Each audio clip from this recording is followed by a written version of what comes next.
Hey good morning everyone, this is Puneet here. आज हम लोग मैनुअल ऑफ अकाउंटिंग प्रोसीड्योर का पार्ट 2 देखेंगे।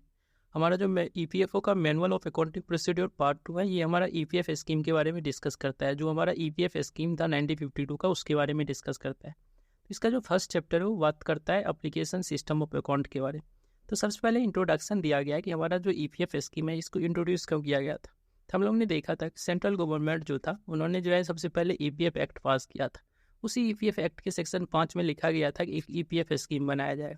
कोई सर इतना कुछ किया क्यों सेंट्रल गवर्नमेंट? देखिए, सेंट्रल गवर्नमेंट का सपना ये था कि जो गरीब लोग हैं ना, उस लोग को जो है ना प्रोविडेंट फंड, मतलब कंट्रीब्यूटिव प्रोविडेंट फंड जमा किया जाए। मतलब कि फ्यूचर को देखते उस लोग को फ्यूचर को सिक्योर बनाने के लिए जो है एक कंपलसरी कंट्रीब्यूटिव प्रोविडेंट फंड तैयार किया जाए। इसीलिए इतना कुछ किया गया, ठीक है। तो कंपलसरी क्यों बोला गया? क्योंकि इसमें जो है सदस्य को भी देना पड़ता है और हमारा एम्प्लॉयर को भी देना पड़ता है, कंपनी वाले को भी देना पड़ता है। और ये है क्या? तो प्रोविडेंट फंड है, मतलब फ्यूचर को देखते हुए फंड बनाया गया है, मतलब फ्यूचर सिक्योर रहे। और इसमें सीलिंग इसीलिए लगाया गया ताकि गरीब लोगों को इसमें फ़ायदा मिले, ठीक है। तो ये याद रहेगा कि सेक्शन 5 जो था, सेक्शन 5 जो था हमारा ईपीएफ स्कीम के बारे में डिस्कस करता था, जो हमारा ईपीएफ एक्ट में लिखा हुआ था, ठीक है।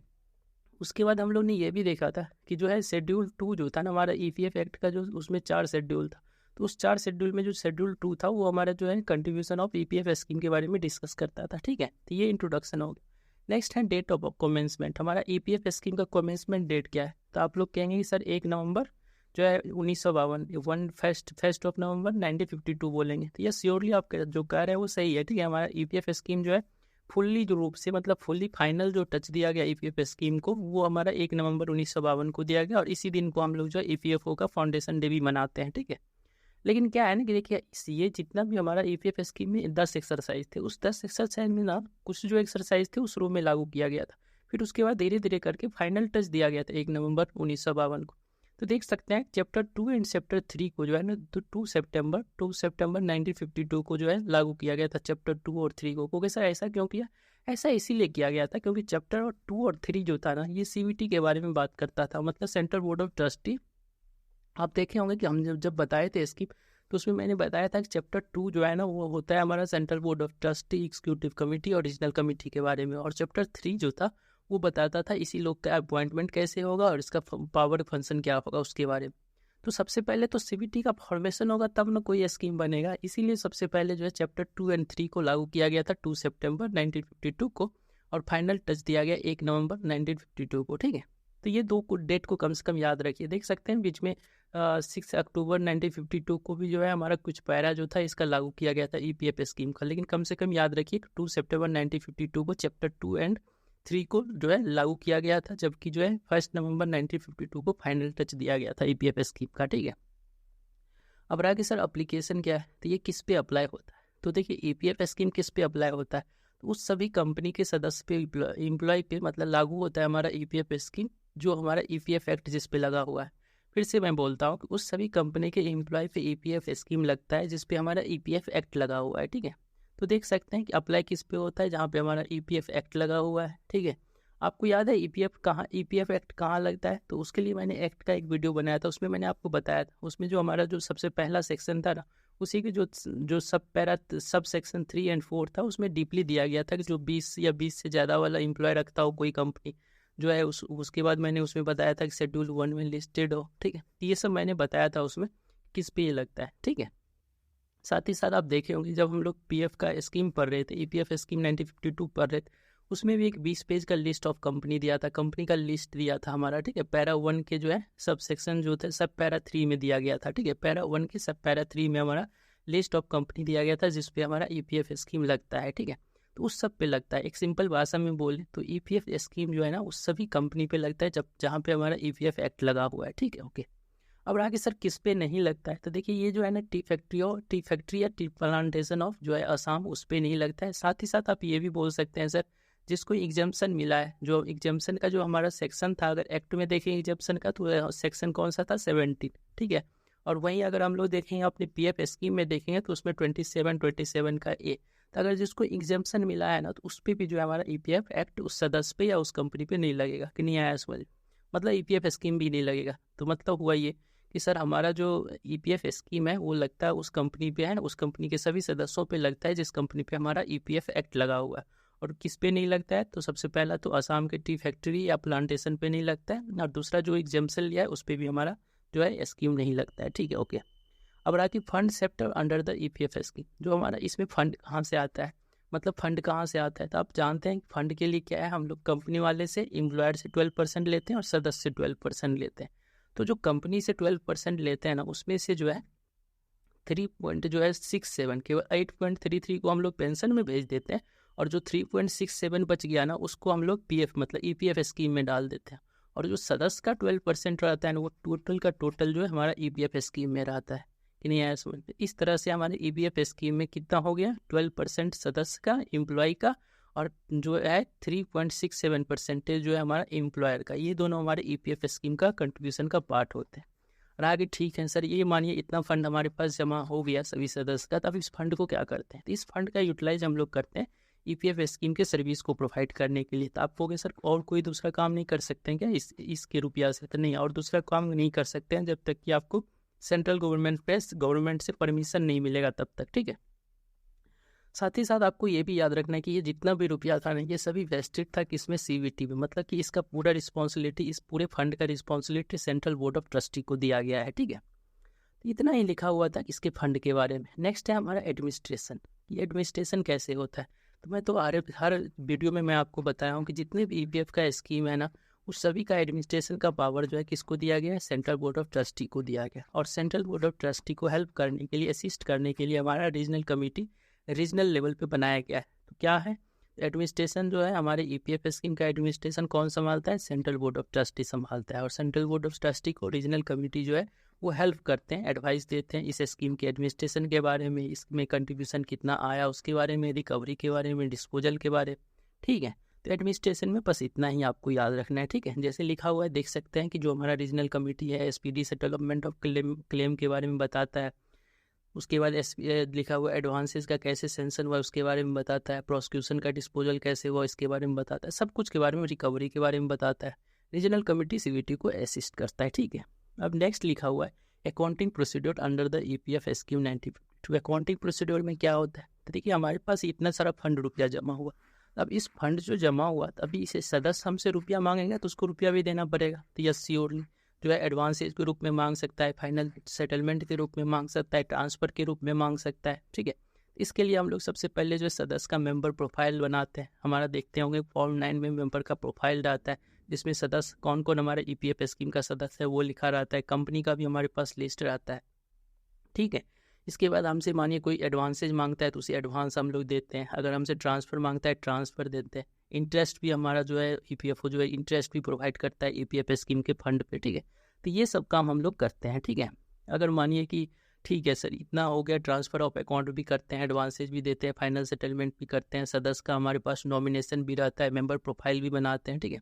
साथ ही साथ जो है ना ये पूरे फंड का हम लोग जो है क्या करते हैं, मानिए कि ये कैश सेक्शन का मैं कुछ काम आपको बताता हूँ कि हमारे पास क्या होता है कि जितने भी रुपया ईपीएफ स्कीम में आया, ठीक है, मानिए हर दिन जो है हमारा पीएफ का सेटलमेंट होता है, ईपीएफ स्कीम में किसने रुपया निकाला उसका समरी सीट तैयार होता है, ठीक है। तो हमारा क्या है ना कि ये होता है हम बैंक को भेजते हैं, बैंक जो है सभी के अकाउंट में रुपया भेज देता है, ठीक है। तो एक महीना में जो है ना हम लोग क्या करते हैं, हर मंथ जो है ना एक रिकन्सिलेशन करते हैं, रिकन्सिलेशन। तो ये रिकन्सिलेशन क्या होता है, ये कैश सेक्शन में किया जाता है रिकन्सिलेशन। इसमें होता है कि हमारे जो अकाउंट, मानिए कि हमारा पीएफ का जो अकाउंट है ना, इस अकाउंट में कितने रुपया आए, ठीक है, और इस अकाउंट में कितने रुपया गए, इसका जो है ना ब्यौरा हम लोग तैयार करते हैं रिकन्सिलेशन में, ठीक है। इसी तरह हम लोग मंथ के लास्ट में जो है क्लासिफाइड समरी तैयार करते हैं, क्लासिफाइड समरी, उसमें भी यही हम लोग देखते हैं कितना रुपया जो है किस हेड से आया था, कितना रुपया गया था। ये सब हम लोग इसीलिए कर रहे हैं ताकि हम लोग बैलेंस शीट प्रिपेयर कर सकें, ठीक है। बैलेंस शीट कि नहीं आया समझ में, कि बैलेंस शीट समझ रहे हैं ना, इनकम एक्सपेंडिचर का, जिसमें ब्यौरा लिखा रहता है कितना रुपया पीएफ में आया, कितना रुपया गया, इस सब के बारे में, ठीक है। तो ये हमारा कुछ कैश सेक्शन, मतलब कहने का मतलब हमारे ईपीएफ स्कीम से रिलेटेड जितना भी अकाउंट का काम सब होता है ये सब हम लोग करते हैं, ठीक है। ओके, नेक्स्ट जो टॉपिक है हम लोग का वो है कि मेंबरशिप के बारे में, ठीक है। जो हमारा चैप्टर 2 है वो बात करता है मेंबरशिप के बारे में। तो ईपीएफ स्कीम का मेंबर कौन होगा, तो आप जानते हैं कि ईपीएफ स्कीम का मेंबर कौन होगा, तो जिस कंपनी पे हमारा ईपीएफ एक्ट लगा हुआ था वो ईपीएफ स्कीम का हिस्सा हो गया, तो वहाँ के सभी सदस्य भी जो है हमारा ईपीएफ स्कीम का हिस्सा हो जाएंगे। लेकिन आप जानते हैं कि कुछ जो होते हैं एक्सक्लूडेड एम्प्लॉय भी होते हैं, मैंने बताया था एक्सक्लूडेड एम्प्लॉय के बारे में, ठीक है। जैसे मानिए एक कंपनी पे हमारा ईपीएफ जो है स्कीम लगा हुआ है, मतलब एक्ट लगा हुआ है तो स्कीम लगा हुआ है, ठीक है। लेकिन वहाँ बहुत सारे ऐसे एम्प्लॉय भी तो होंगे जिसका जो है 15,000 से ज़्यादा का सीलिंग हो, 15,000 से ज़्यादा उसका वेजेज हो, पे हो, ठीक है। तो उस पर तो हमारा ईपीएफ एक्ट नहीं होगा। तो मैंने बताया था कि उसको एक्सक्लूडेड एम्प्लॉय बोलते हैं। एक्सक्लूडेड एम्प्लॉय के बारे में मैंने ये भी बताया था कि मानिए कोई हमारे ईपीएफ स्कीम को छोड़ देता है तो उसे भी हम लोग एक्सक्लूडेड एम्प्लॉय बोलेंगे। साथ ही साथ मैंने ये भी बताया था कि जो अप्रेंटिसशिप एक्ट के अंतर्गत उस कंपनी में आया है तो उसको भी अप्रेंटिस एक्ट 1961 के अंतर्गत जो आया है वो भी एक्सक्लूडेड एम्प्लॉय कहलाएगा।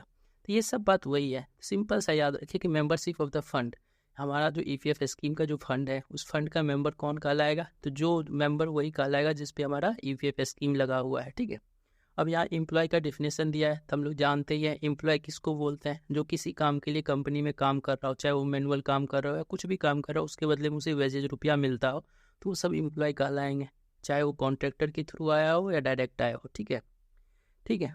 एम्प्लॉय जो है ना, अप्रेंटिस को जो है ना, अप्रेंटिस जो है अगर एक्ट के थ्रू आता है ना तो एम्प्लॉय के डिफिनेशन में नहीं आता है, ठीक है। एक्सक्लूडेड एम्प्लॉय कहलाता है अगर वो एक्ट के थ्रू, मतलब अप्रेंटिसशिप एक्ट 1961 के थ्रू आता है तो, ठीक है।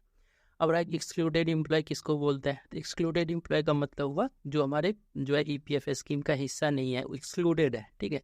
तो कौन कौन होते हैं सर, तो वो लोग होते हैं जो जिसका 15,000 के सीलिंग से पार था। जब हमारा ईपीएफ स्कीम लगा तो 15,000 सीलिंग, उसका ज़्यादा सैलरी था तो वो नहीं बन पाया हिस्सा। मानिए कि जो हमारे ईपीएफ स्कीम का हिस्सा बन गया और उन्होंने फाइनल सेटलमेंट ले लिया, ठीक है। फाइनल सेटलमेंट ले लिया तब हमारे ईपीएफ स्कीम से हट गया तो एक्सक्लूडेड एम्प्लॉय कहलाएगा। अप्रेंटिसशिप जो मतलब उस एक्ट के थ्रू आया है वो सब भी हमारा एक्सक्लूडेड एम्प्लॉय कहलाएगा। अभी देखिए ये हमारा सीलिंग है, जो मैं बात कर रहा था कि अभी 15,000 का सीलिंग है।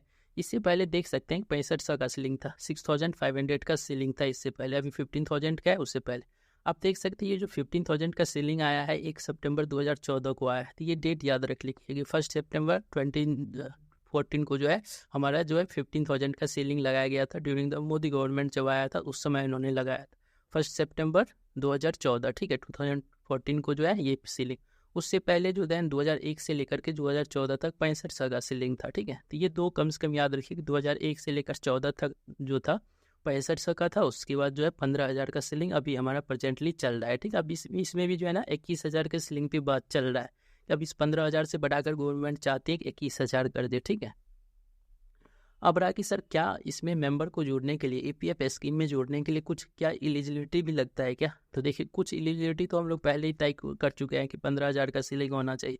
लेकिन पहले क्या होता था जब हमारा ईपीएफ स्कीम बना था ना, उस समय देख सकते हैं आप 71 में 74 में कुछ सर्विस भी मांगता था कि इतना सर्विस होने के बाद ही जो है आप ईपीएफ स्कीम का हिस्सा बन सकते हैं, ठीक है। जब कंटिन्यूस सर्विस देख सकते हैं। लेकिन अब ऐसा कुछ नहीं, प्रेजेंटली कुछ ऐसा नहीं है, कोई भी एलिजिबिलिटी नहीं जरूरी होता है ईपीएफ स्कीम का हिस्सा बनने के लिए।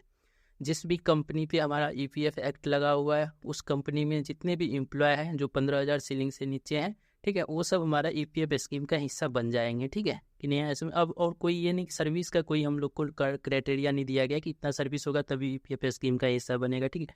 पहले ऐसा होता था, ठीक है।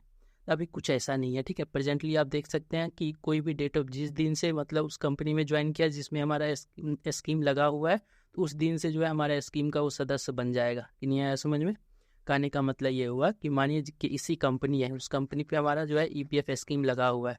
तो मानिए कोई एम्प्लॉय उसमें ज्वाइन करता है ना, तो जिस दिन ज्वाइन किया ना उसी दिन से जो है हमारा ईपीएफ का वो सदस्य बन जाएगा, कि नहीं आया समझ में। अगर उसका जो है वेजेज जो है 15,000 से कम है तो, ठीक है। अब रहा कि सर और कुछ लिखा हुआ है यहाँ पे, subject to employer required to join the fund. देखिए क्या होता है ना कि अभी देखिए मैंने क्या बताया, एक तो हम लोग का 15,000 का सीलिंग है, ठीक है।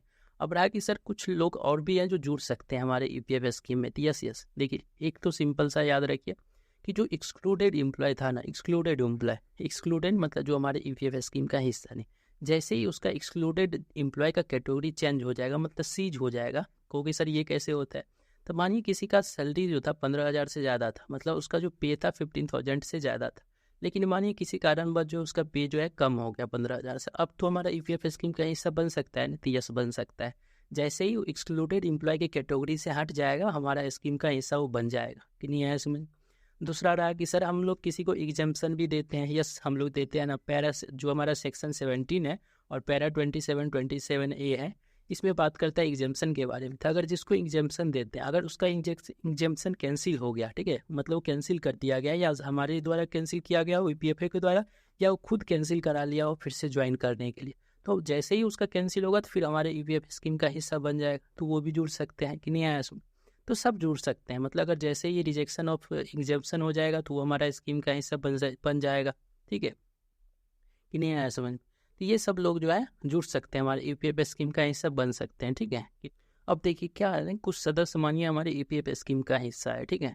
जब वो ज्वाइन किया था उस समय उसका जो है 15,000 के सीलिंग के अंडर आता था, ईपीएफ स्कीम उस पर लगाया। अब उसका जो है ना पे जो है बढ़ गया है, अब मानिए उसका पे जो है 15,000 से 50,000 हो गया। तो क्या 50,000 हो गया तो क्या वो अब कंट्रीब्यूशन थोड़ा ज़्यादा कटवा सकता है क्या? तो यस कटवा सकता है, वो भी हमारा ईपीएफ में भी कटवा सकता है और ईपीएस में भी कटवा सकता है, ठीक है। ईपीएफ और ईपीएस दोनों में कटवा सकता है, लेकिन ये कटाएगा तभी जब एडमिनिस्ट्रेटिव चार्ज कंपनी वाला देने के लिए रेडी होगा तब, क्योंकि हम जो एडमिनिस्ट्रेटिव चार्ज लेते हैं 0.5%, वो हम किस बेसिस पे ले रहे हैं, 15,000 के सीलिंग के बेसिस पे ले रहे हैं।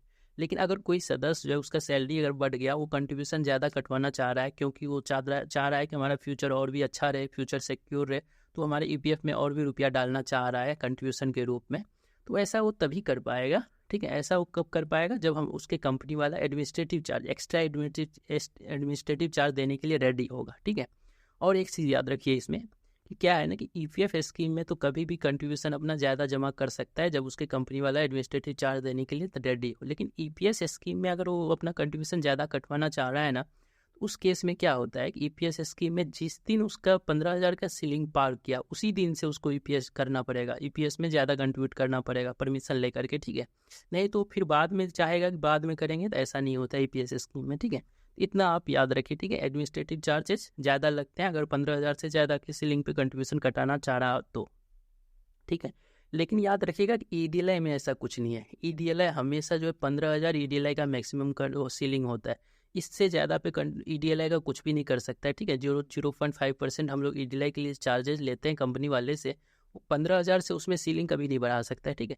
ये ऊपर का जितना भी मैंने बताया ना आपको कि 15,000 से ज़्यादा के सीलिंग पे अपना कंट्रीब्यूशन कटाना, ठीक है, या फिर कोई एक्सक्लूडेड एम्प्लॉय को जो है एक्सक्लूडेड एम्प्लॉय था, ठीक है, लेकिन अब वो ईपीएफ स्कीम का हिस्सा बना, इसके लिए जो है ना कंपनी वाला ज्वाइंट रिक्वेस्ट जो है कंपनी और सदस्य मिल करके ज्वाइंट रिक्वेस्ट हमारे एपीएफसी को देते हैं, एपीएफसी एक्सेप्ट करते हैं, तभी ऐसा कर सकता है, ठीक है।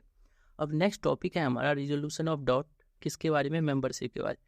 मानिए कोई सदस्य बनेगा कि नहीं बनेगा, इसके मतलब मेंबरशिप के जो है मेंबरशिप पे अगर कोई डाउट उठता है कि कोई सदस्य बनेगा कि नहीं बनेगा, तो उस डाउट का निपटारा कौन करते हैं, तो उसके लिए कॉम्पिटेंट अथॉरिटी हमारा रीजनल प्रोविडेंट फंड कमिश्नर आरपीएफसी होते हैं, ठीक है। जैसा हम लोग सब स्कीम में देख रहे हैं कि मेंबरशिप में जो डाउट होता है, मेंबरशिप से रिलेटेड अगर कोई डाउट होता है तो RPFC is the competent authority to decide कि कौन बनेगा मेंबर और कौन बनेगा नहीं मेंबर, ठीक है, ठीक है। तो ये हो गया। उसके बाद है computation of the period of membership, मतलब कि कोई सर्विस किसका कितना होगा, ठीक है, मेंबरशिप का सर्विस कितना होगा उसके बारे में।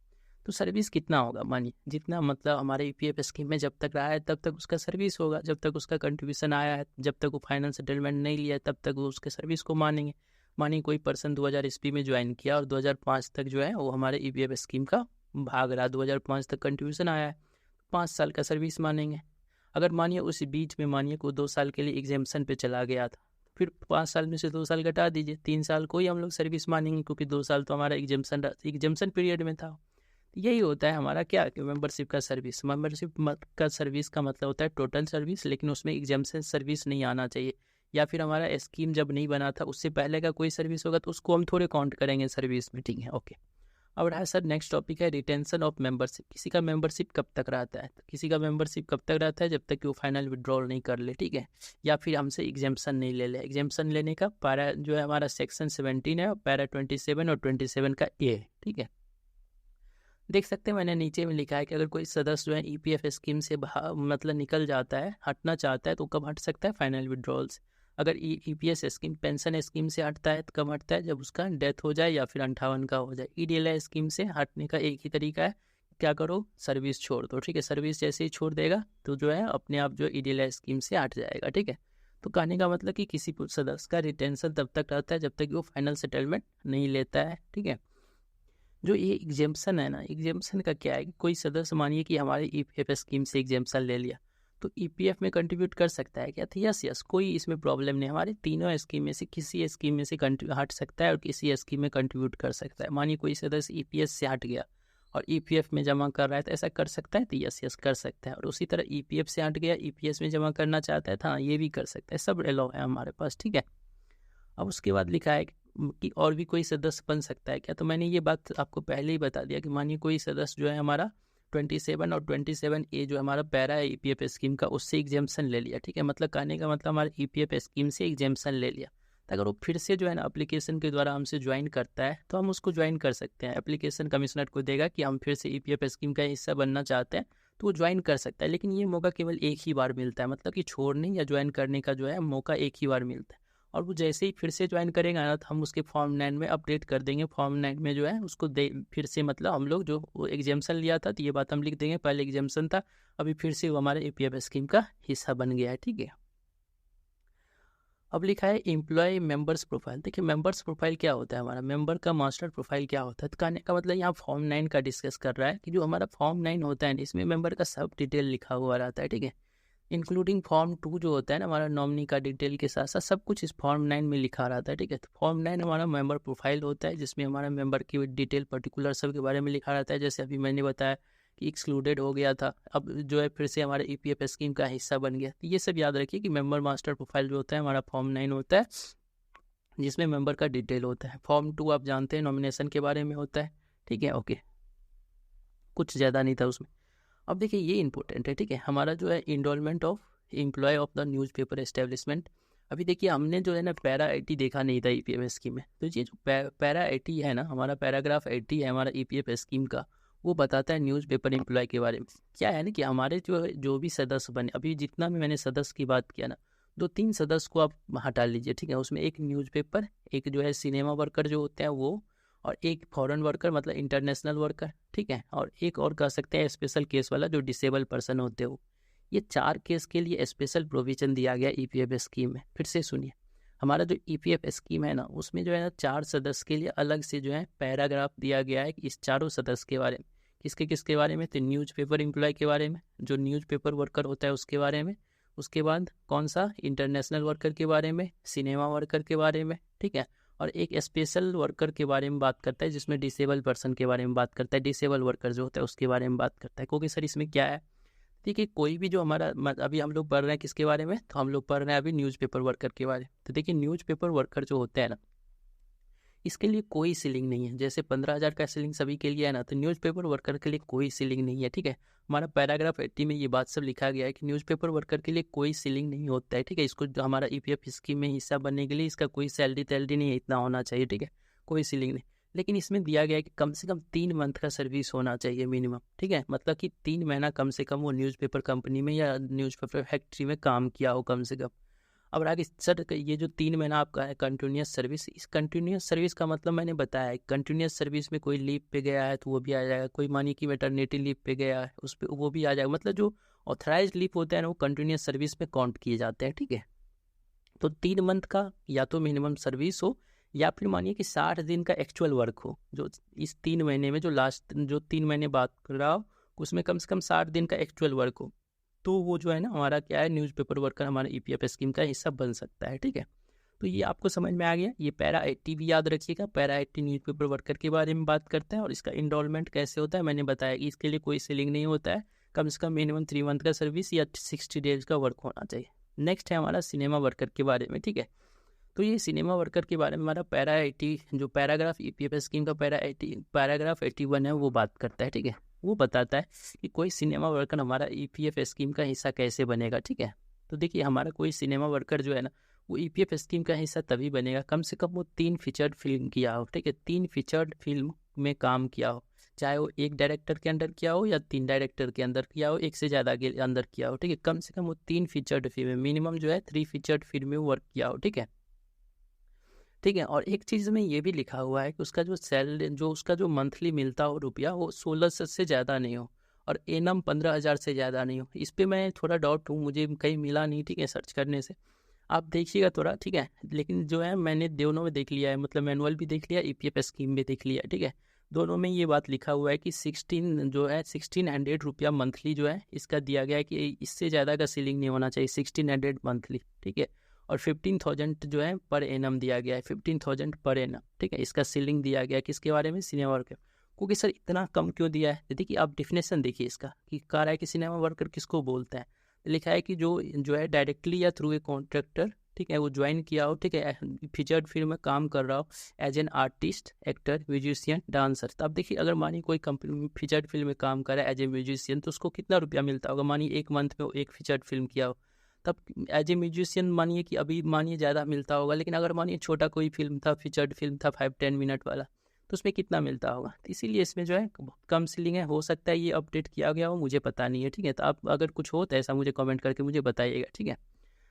आपको क्या सब याद रखना है, तो देखिए आपको ये याद रखना है कि पैराग्राफ 81 जो है ईपीएफ स्कीम का, वो डिस्कस करता है सिनेमा वर्कर के बारे में, ठीक है। इसके लिए एक दिया गया है कि ये ईपीएफ स्कीम का हिस्सा तभी बन पाएगा जब कम से कम जो है ना ये 3 जो है फीचर्ड फिल्म में काम किया हो, ठीक है, ठीक है। कम या तो एक डायरेक्टर के अंदर में या मोर देन वन डायरेक्टर के अंदर में। साथ ही साथ इसका सीलिंग दिया गया है कम से कम 1600 पर मंथ जो है, इससे ज़्यादा नहीं होना चाहिए। 1600 जो है 1600 पर मंथ से ज़्यादा का इसका सीलिंग नहीं होना चाहिए पर मंथ वाला, और एनम 15,000 से ज़्यादा नहीं होना चाहिए, ठीक है। तो इतना बात आप सिनेमा वर्कर के केस में याद रखिए कि वो ईपीएफ स्कीम का हिस्सा कब बन सकता है। मैं आपको बता रहा था कि एक स्पेशल केस के बारे में और एक में बता रहा था इंटरनेशनल वर्कर के बारे में। तो ये दोनों भी थोड़ा याद रखिए कि पैराग्राफ 80 बात किया न्यूज़पेपर, पैराग्राफ 81 बात किया सिनेमा वर्कर, पैराग्राफ 82 बात करता है स्पेशल वर्कर के बारे में। तो स्पेशल वर्कर कहने का मतलब कोई डिसेबल वर्कर है ना, उसके बारे में। तो इसके बारे में क्या याद रखना है, इसके बारे में अगर वो ईपीएफ स्कीम का हिस्सा बनता है तो इसका जो सीलिंग है ना वो 25,000 कहा गया है, ठीक है। तो बस इतना ध्यान रखना है कि 25,000 जो है किसका कहा गया है, स्पेशल डिसेबल पर्सन का जो है, जो हमारा पैराग्राफ 82 में डिस्कस करता है। उसके बाद पैराग्राफ 83 में इंटरनेशनल वर्कर के बारे में डिस्कस करता है। तो इंटरनेशनल वर्कर के लिए कोई 15,000 का सीलिंग कुछ भी नहीं होता है, ठीक है। नो सीलिंग, इंटरनेशनल वर्कर के लिए कोई सीलिंग नहीं होता है, ठीक है। इसके लिए सर्टिफिकेट ऑफ कवरेज देते हैं हम लोग, ये आपको पता होगा, ठीक है। तो इतना चीज़ याद रखिए, ठीक है। यहाँ लिखा हुआ है 16,000 रुपया और 15,000 पर एनम सिनेमा वर्कर के लिए, ठीक है। बस इतना याद रखिए और कुछ इसमें इंपॉर्टेंट नहीं है, ठीक है। नेक्स्ट है हमारा अलॉटमेंट ऑफ अकाउंट नंबर। हमारे देखे होंगे कि हमारे पीएफ में पीएफ नंबर होता है। उस पीएफ नंबर को आप ध्यान से देखे होंगे तो उसके शुरू में जो है हमारा रीजनल ऑफिस जो है हमारा आरओ या एसआरओ का रहता है नाम, ठीक है। कुछ डिजिट का हमारा अल्फ़ाबेट में हमारे ऑफिस का रहता है, मतलब रीजनल ऑफिस का नाम रहता है। फिर उसके बाद कंपनी का कोड होता है, उसके बाद हमारे किसका, सदस्य का कोड होता है। तो बस इतना ही बात इसमें लिखा गया है, ठीक है। अब रहा कंट्रीब्यूशन कार्ड एंड पासबुक के बारे में। तो याद है आपको मैंने बताया था फॉर्म 3 होता है, फॉर्म 3A होता है, फॉर्म 6A होता है। तो ये सब के बारे में डिस्कस करता है कंट्रीब्यूशन कार्ड। मैंने बताया था कंपनी वाले का ड्यूटी होता है, किसी कंपनी का जो एम्प्लॉयर है उसका ड्यूटी होता है कि वो अपने सभी सदस्य का जो है कंट्रीब्यूशन कार्ड बनाएगा, जिसे पासबुक भी बोला जाता है। आजकल तो सब कुछ ऑनलाइन होता है।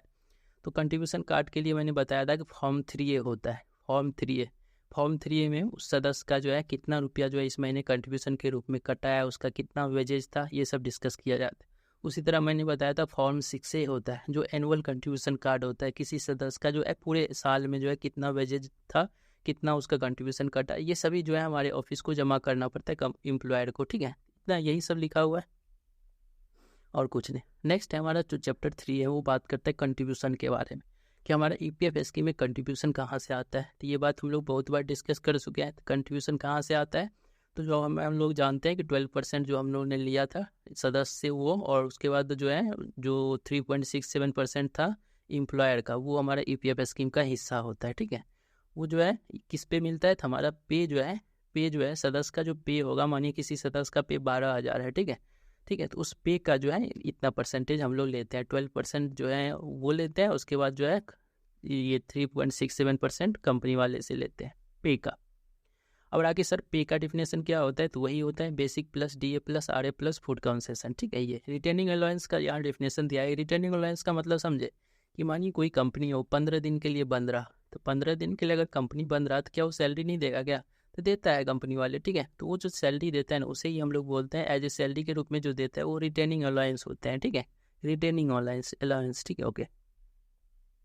तो ये यहाँ लिखा है 12% जो है एम्प्लॉयर से हम लोग को मिलता है, उसके बाद 12% सदस्य से मिलता है। उसी जो है एम्प्लॉयर वाला जो 12% में जो होता है जो है 8.33% हम लोग पेंशन में भेज देते हैं और जो बचता है EPF स्कीम में आ जाता है। कंट्रीब्यूशन और क्या सब लेते हैं तो हम लोग एक एडमिनिस्ट्रेटिव चार्ज भी लेते हैं। एडमिनिस्ट्रेटिव चार्ज 0.5% होता है। उसके बाद जो है हम लोग क्या कर लेते हैं, EDLI का चार्जेज लेते हैं, 0.5% ऑफ पे लेते हैं EDLI का चार्ज है। उसके बाद इंस्पेक्शन का भी चार्जेज लेते हैं। मानिए कोई सदर कंपनी है वो जो है इंस्पेक्शन मतलब एग्जेम्प्टेड है, तो वहाँ पे हम लोग एग्जेम्पशन जो है वहाँ से इंस्पेक्शन चार्जेज लेते हैं, क्योंकि हम लोग को हर साल जाकर के वहाँ इंस्पेक्ट करना पड़ता है कि ये जो हमारा एग्जेम्पशन का गाइडलाइन है उसको फॉलो कर रहा है कि नहीं। मतलब क्या होता है कि जब कभी कोई कंपनी एग्जेम्पशन होता है ना, तो उसको जो है एक सेंट्रल बोर्ड ऑफ ट्रस्टी बनाना पड़ता है ताकि फंड को मैनेज किया जाए। वो कंपनी वाले बनाते हैं, ठीक है। और सही से जो जिस गाइडलाइन के अकॉर्डिंग बोला के जाता है EPFO या सेंट्रल अप्रोप्रिएट गवर्नमेंट के द्वारा, उसके अकॉर्डिंग उस रुपया को इन्वेस्ट करता है फंड को, ठीक है। तो कहने का मतलब समझिए ये कि एग्जाम्पशन का जो कंपनी को मिलता है ना, उस केस में हम इंस्पेक्शन करने के लिए जाते हैं तो उसका चार्जेज लेते हैं, जो कि अभी 0.18% है, ठीक है, परसेंटली।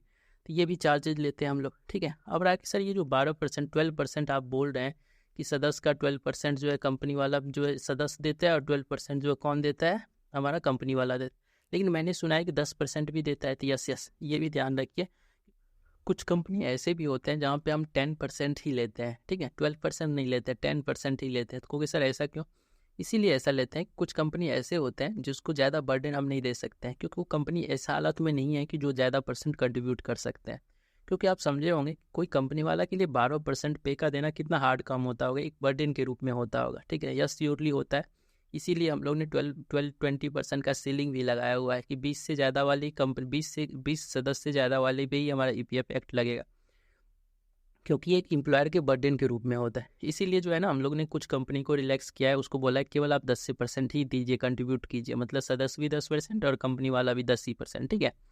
कौन सा ऐसा कंपनी है, तो जो कंपनी जो है जहाँ पे 20 से कम सदस्य हो, ठीक है, और वो हमारा EPF स्कीम का हिस्सा बनाओ और वहाँ पे 20 से कम ही सदस्य काम करता, उसके लिए ये रूल अप्लाई होता है। मानिए कोई कंपनी है जो सिक इंडस्ट्रियल कंपनी है, ठीक है, और उसको BIFR देख रहा है, जो हमारा बोर्ड ऑफ इंडस्ट्रियल जो हम लोग देखे थे कि रिकन्स्ट्रक्शन वाला जो होता है, अगर किसी को BIFR देख रहा है ना, मतलब सिक इंडस्ट्रियल कंपनी को BIFR देखता है, तो अगर उस केस में भी जो है ना हम जो है 10% ही कहते हैं कंट्रीब्यूशन देने के लिए, ठीक है।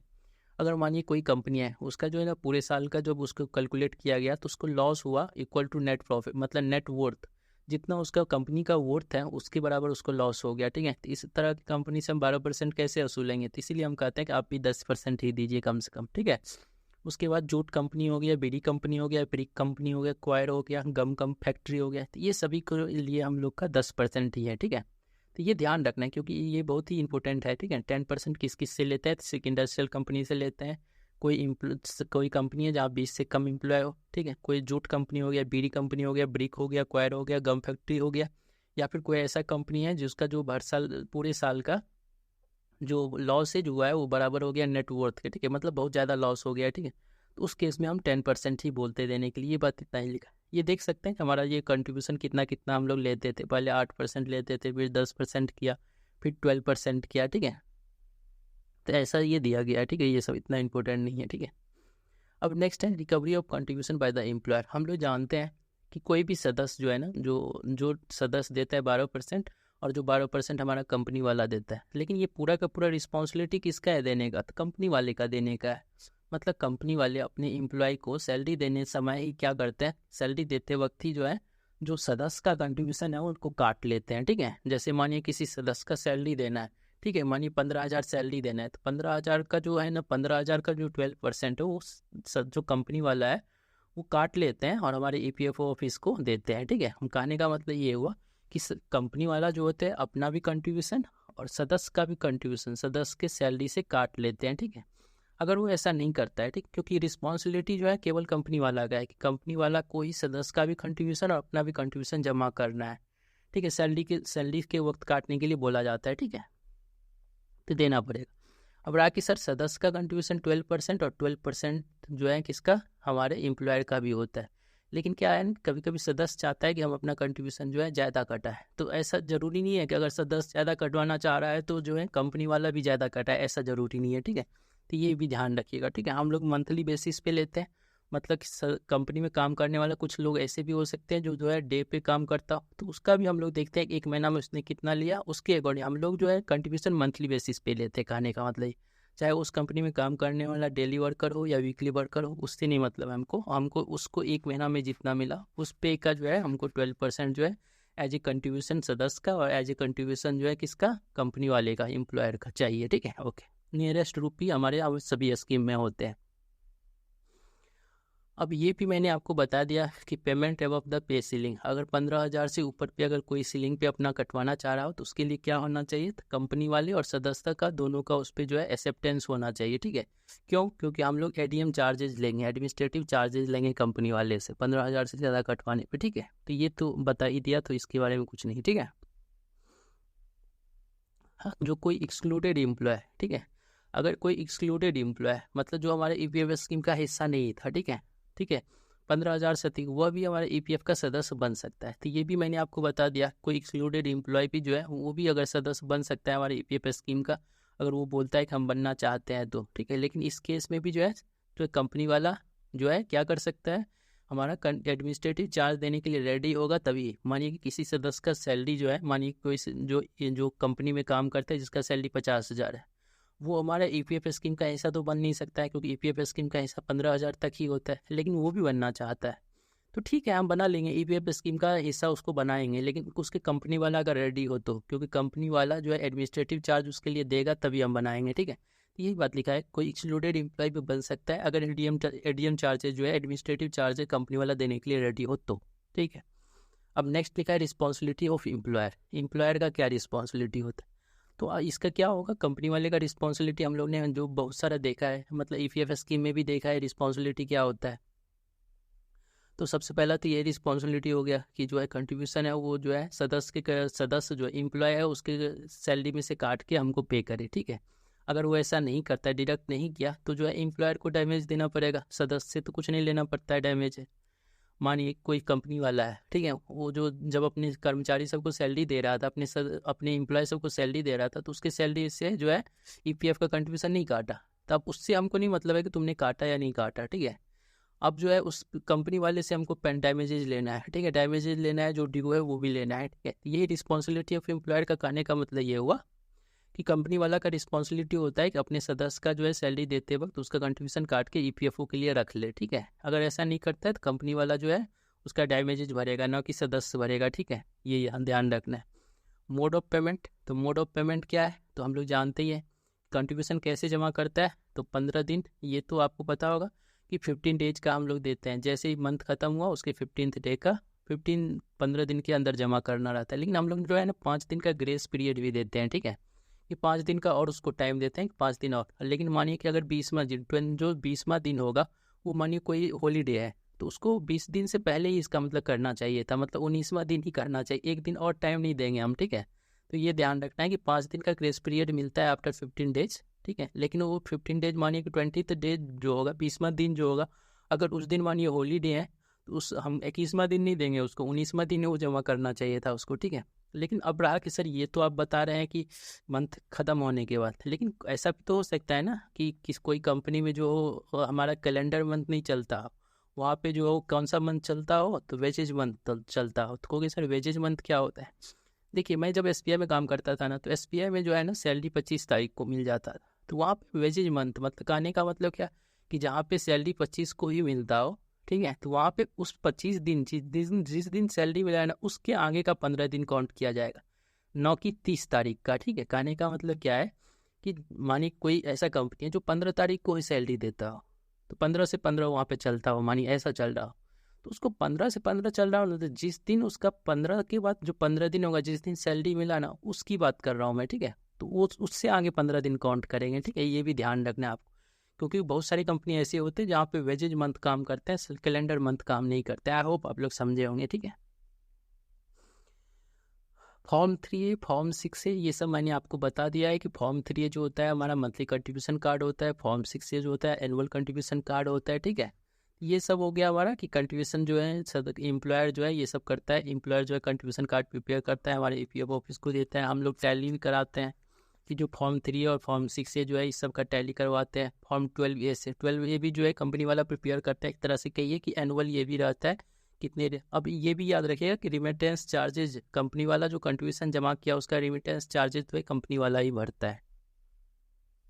अब एक पॉइंट ये भी याद रखिए एरियर्स के बारे में। मानिए कि जो है कुछ महीने के लिए सदस्य सबको, मानिए कोई कंपनी है उसमें कुछ महीने का एरियर दिया गया सदस्य सबको, ठीक है, वहाँ के कर्मचारी सबको एरियर्स दिया गया, तो क्या एरियर्स पे भी तो हम लोग लेंगे ना, चार्जेस लेंगे ना। ईपीएफओ का जो है तो पे मिलता है, और पे में जो है हमारा जो है लिखा है कि whenever the wages arrear is give paid. मानिए कोई वेजेज जो है ना, उस वेजेज का कुछ एरियर मिला है, तो उस एरियर में भी जो कंट्रीब्यूशन कटेगा ना, वो कंट्रीब्यूशन काट के उसके 15 दिन के बाद, 30 दिन एरियर मिला है उसके 15 दिन के बाद जमा करना पड़ेगा, ठीक है। यही बात लिखा है, डिस्बर्समेंट ऑफ एरियर वेजेज, मतलब 15 दिन के बाद हम लोग को देना है जो भी उसका कंट्रीब्यूशन कटेगा उसका, ठीक है, जिस दिन एरियर्स होगा उसके 15 दिन के अंदर देना है।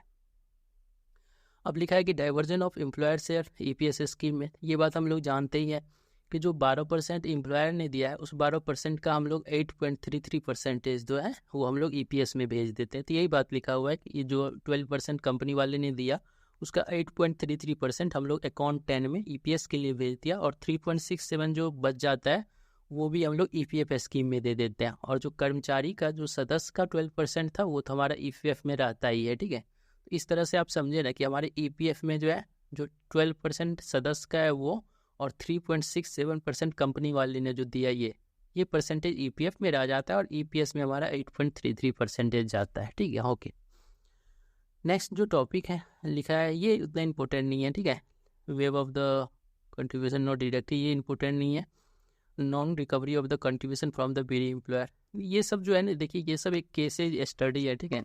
एक दो केस स्टडी दिया गया है मैनुअल में कि क्या हुआ था कि कोई मतलब जब हमारा मानिए कि स्कीम लगा था किसी कंपनी पे, ठीक है, और उस समय जो है सदस्य सबका मतलब कहने का मतलब कि कंप्लाइंस नहीं किया, मतलब सदस्य सबका कंट्रीब्यूशन नहीं काटा या सदस्य सब ने काटने ही नहीं दिया, ठीक है। उस तरह के केस में हमारे सेंट्रल बोर्ड ऑफ ट्रस्टी ने जो है कुछ डिसीजन लिया कि ठीक है छोड़ दो, मतलब छोड़ दो, इस सब पे डैमेज नहीं लो। एक बार सुप्रीम कोर्ट ने ही जो होता है, सुप्रीम कोर्ट ने जो है एजुकेशनल इंस्टीट्यूशन पे रोक लगा दिया था। हमारा जो क्या है कि हमने जो है कहा कि एजुकेशनल इंस्टीट्यूशन भी जो है वो हमारे ईपीएफ एक्ट के अंतर्गत आएगा, ठीक है, ठीक है।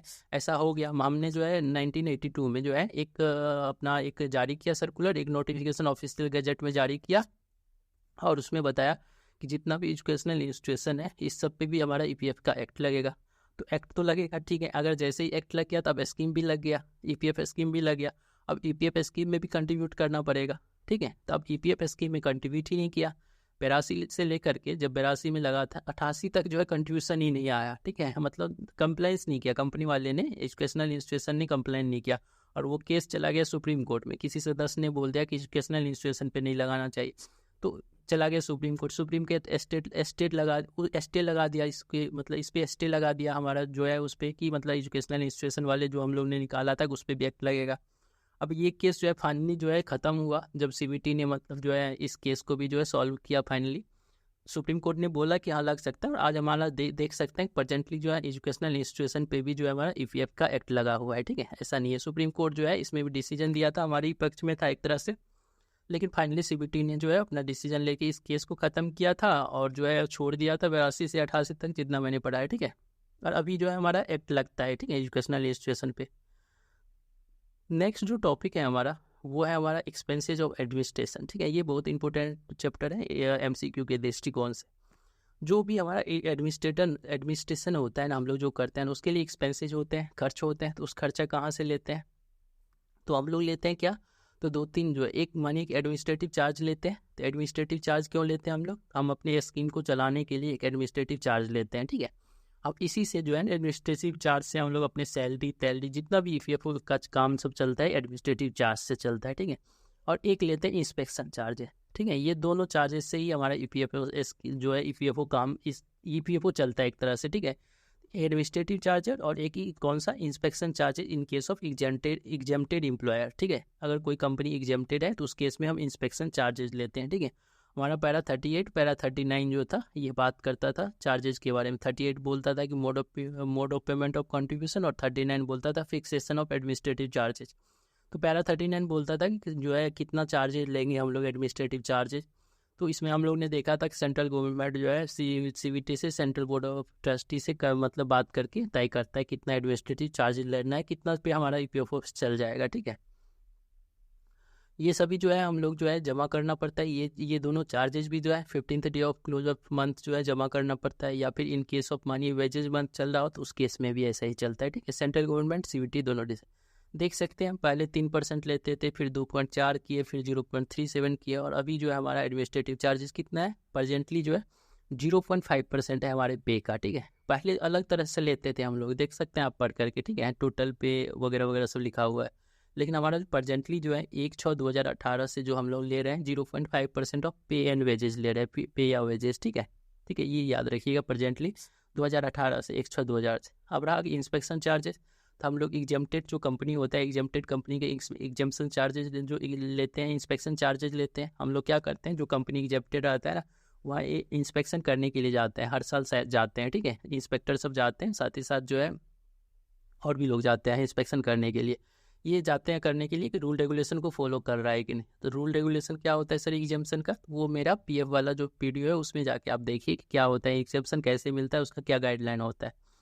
चार्जेस कितना लेते हैं इंस्पेक्शन का, तो देखिए पहले 0.75 लेते थे, अभी हम लोग देखिए फाइनली जो है प्रेजेंट में जो है 0.18% लेते हैं। कितना पे का, वेजेज का। ठीक है, जितना पे होता है basic plus DA plus RA plus food value concession, उसका हम लोग 0.18% लेते हैं। ठीक है, ये बहुत दिन से चल रहा है 0.18%। ठीक है, अब रहा कि दोनों जो चार्जेज है ना, ADM चार्जेज और इंस्पेक्शन चार्जेज, ये दोनों चार्जेज को जो है कंपनी वाले को अकाउंट 2 में, हमारा जो एडमिनिस्ट्रेटिव अकाउंट है, सेंट्रल एडमिनिस्ट्रेटिव अकाउंट 2 में जमा करना होता है। ठीक, अब रहा कि सर कोई मिनिमम चार्जेज भी है क्या, तो यस। देखिए कि अगर कोई मानिए कि एडमिनिस्ट्रेटिव चार्जेज हमने बोला कि 0.5%, लेकिन मानिए कि वहाँ जो है एडमिनिस्ट्रेटिव चार्जेस क्या कोई मिनिमम तय किया गया, तो यस 500 तय किया गया मिनिमम एडमिनिस्ट्रेटिव चार्जेस। ठीक है, मानिए कि जो 0.5% है, जब वो बहुत कम आ गया, मानिए 100 रुपया आ गया, तो 100 रुपया नहीं लेते हम लोग, मिनिमम 500 लेते हैं। ठीक है, और मानिए कि अगर उस कंपनी में कोई सदस्य है ही नहीं, नील रिपोर्ट वो पेश कर रहा है, ठीक है, तब हम लोग 75 रुपया एज एडमिनिस्ट्रेटिव चार्जेज लेते हैं। अगर नो कंट्रीब्यूटरी मेंबर हो, कोई भी कंट्रीब्यूटरी मेंबर नहीं रहा आप उस कंपनी में, तब 75 रुपया लेते हैं एडमिनिस्ट्रेटिव चार्जेस। ठीक है, आपको कि सर ये क्या होता है, देखिए क्या होता है, कंपनी वाले क्या करते हैं, मानिए कि उसके कंपनी में अब कोई एम्प्लॉय नहीं है, तो कंपनी जो है ना अपना क्लोज नहीं करवाते हमारे ऑफिस से, अभी भी वो हमारा जो है लाइव दिखा रहा है कंपनी, तो उस केस में हम उससे एडमिनिस्ट्रेटिव चार्जेज वसूलते हैं, क्योंकि उसको करवाना क्या चाहिए था, कंपनी को बंद करवाना चाहिए था, वो बंद नहीं करवाया, तो हम लोग जो है ना हर महीना उसे 75 रुपया कम से कम लेते हैं एज एडमिनिस्ट्रेटिव चार्जेस। ठीक है, अगर जब तक वो बंद नहीं कराएगा तो यही इसीलिए मैंने लिखा है कि जो नॉन कंट्रीब्यूटरी, अगर मानिए उसके कंपनी में अब कोई सदस्य नहीं रहा, नॉन कंट्रीब्यूटरी मेंबर कोई सदस्य रहा ही नहीं, तब तो 75 रुपया जो है नॉन कंट्रीब्यूटरी मेंबर के कंडीशन में 75 रुपया लेते हैं। और अगर मानिए कि जब मिनिमम तय करेंगे 0.5%, तो उसमें मिनिमम 500 लेते हैं। ठीक है, 500 मिनिमम लेते हैं। इंस्पेक्शन चार्जेज का भी मिनिमम है। ठीक है, इंस्पेक्शन चार्जेज हम लोग लेते हैं 0.8%, जो 18% लेते हैं, लेकिन उसमें भी मिनिमम फिक्स किया गया है कि 5 रुपया कम से कम मिनिमम लेते हैं। ठीक है कि नहीं आया समझ। मानिए कोई ऐसा है कंपनी जो है EDLI से एग्जाम्पशन ले लिया है, EDLI से, तो EDLI से एग्जाम्पशन ले लिया ना, तो हम लोग EDLI का एग्जाम्पशन जो है इंस्पेक्शन करने जाएंगे, तो वहाँ पे जो इंस्पेक्शन चार्जेज लेते हैं ना, वो 0.005% लेते हैं। ठीक है, in case of EDLI exemption, EDLI से अगर कोई कंपनी एग्जाम्पशन ले लिया है, तो उस केस में इंस्पेक्शन चार्जेज हम लोग 0.005% लेते हैं, या 1 रुपया लेते हैं मिनिमम। कि नहीं आया समझ। और इंटरनेशनल वर्कर के लिए कोई सीलिंग नहीं, ये मैंने आपको बता दिया। तो आज की वीडियो में इतना ही, इसका कुछ पार्ट बच गया है, वो मैं नेक्स्ट जो वीडियो में मैं बता दूंगा। तो आज के लिए इतना ही, थैंक यू एवरीवन।